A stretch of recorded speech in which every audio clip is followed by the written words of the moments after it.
एक बार एक मूर्तिकार एक पत्थर को छेनी और हथौड़े से काटकर मूर्ति का रूप दे रहा था। जब पत्थर काटा जा रहा था तो उसको बहुत दर्द हो रहा था। कुछ देर तो पत्थर ने बर्दाश्त किया, पर जल्द ही उसका धैर्य जवाब दे गया। वह नाराज होते हुए बोला, बस अब और नहीं सहा जाता, छोड़ दो मुझे। मैं तुम्हारे वार को अब और नहीं सह सकता, चले जाओ यहाँ से। मूर्तिकार ने समझाया, अधीर मत हो, मैं तुम्हें भगवान की मूरत के रूप में तराश रहा हूँ। अगर तुम कुछ दिनों का दर्द बर्दाश्त कर लोगे तो जीवन भर लोग तुम्हें पूजेंगे।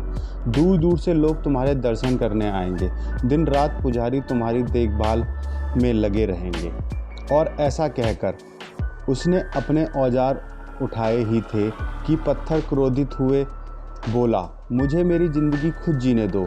मैं जानता हूँ कि मेरे लिए क्या अच्छा है, क्या बुरा है। मैं आराम से यहाँ पड़ा हूँ, चले जाओ, मैं अब ज़रा सी भी तकलीफ़ नहीं सह सकता।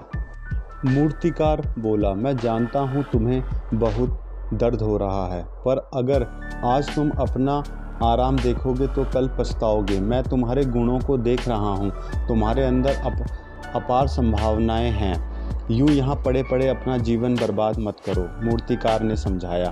पर पत्थर पर उसकी बात का कोई असर नहीं हुआ। वह अपनी बात पर ही अड़ा रहा। मूर्तिकार पत्थर को वहीं छोड़ आगे बढ़ गया। सामने ही उसे एक दूसरा अच्छा पत्थर दिखा। उसने उसे उठाया और उसकी मूर्ति बना दी।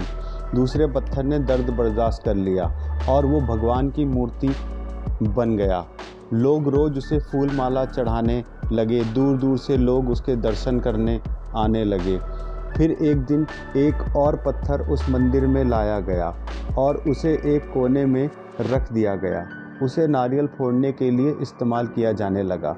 वह कोई और नहीं बल्कि वही पत्थर था जिसे मूर्तिकार को उसे छूने से मना कर दिया गया था।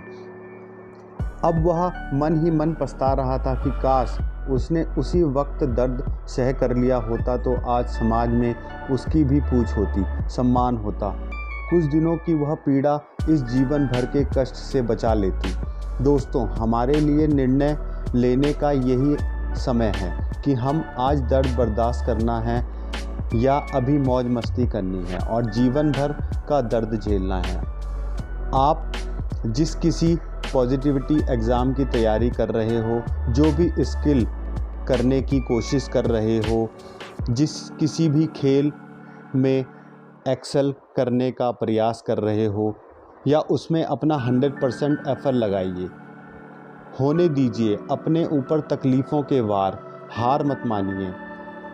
उस दूसरे पत्थर की तरह अभी सह लीजिए और अपने लक्ष्य को प्राप्त करिए ताकि पहले पत्थर की तरह आपको जीवन भर कष्ट ना सहना पड़े।